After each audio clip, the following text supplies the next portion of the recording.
नतमस्तक होऊन आज आत आलो। तुकाराम महाराजांनी सांगितलंय की उजळावा आलो वाटा, खरा खोटा निवाडा, बोलविले बोलो धनी विठ्ठल सदिन्या। या उक्तीप्रमाणे भविष्याच्या वाटा उजळवण्यासाठी, महाराष्ट्राला प्रगतीच्या वाट्यावर नेण्यासाठी, इथं सत्याची बाजू मांडण्यासाठी आलो। मी आपल्या या निमित्तानं मुख्यमंत्री महोदय, उपमुख्यमंत्री महोदय आहेत। मराठा आरक्षणावरती गेले कित्येक दिवस अजून देखील आंदोलनाची 25 तारीख त्या ठिकाणी मनोजदादा जरांगे पाटील साहेबांनी दिली, तर त्याच्यावरती आपली भूमिका स्पष्ट करावी। ही अभिभाषणामध्ये नव्हती। धनगर समाज, लिंगायत समाज, महादेव कोळी समाज, मुस्लिम समाजाच्या आरक्षणाचा जातनिहाय जनगणना करून हा प्रश्न निकाली काढावा।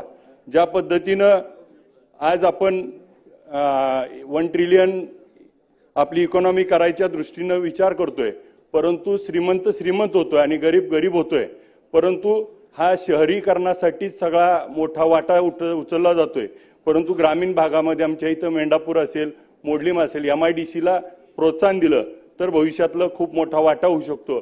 माझ्या माढा शहरामध्ये साहेब सगळ्यात मोठं उजनी धरण आहे, परंतु माढा शहराला 10 दिवसाला एकदा पाणी येतंय, तर ते पाण्याचं आपण त्या ठिकाणी नियोजन करावं।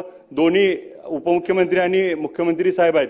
साखर कारखान्याच्या बाबतीमध्ये दादा आपल्याला MSP वाढवणं हा अत्यंत महत्त्वाचा विषय आहे आणि केंद्र सरकारकडे आपण पाठपुरावा करून MSP वाढवून द्यावी, तरच साखर कारखान्याच्या ऊसाच्या बिलाची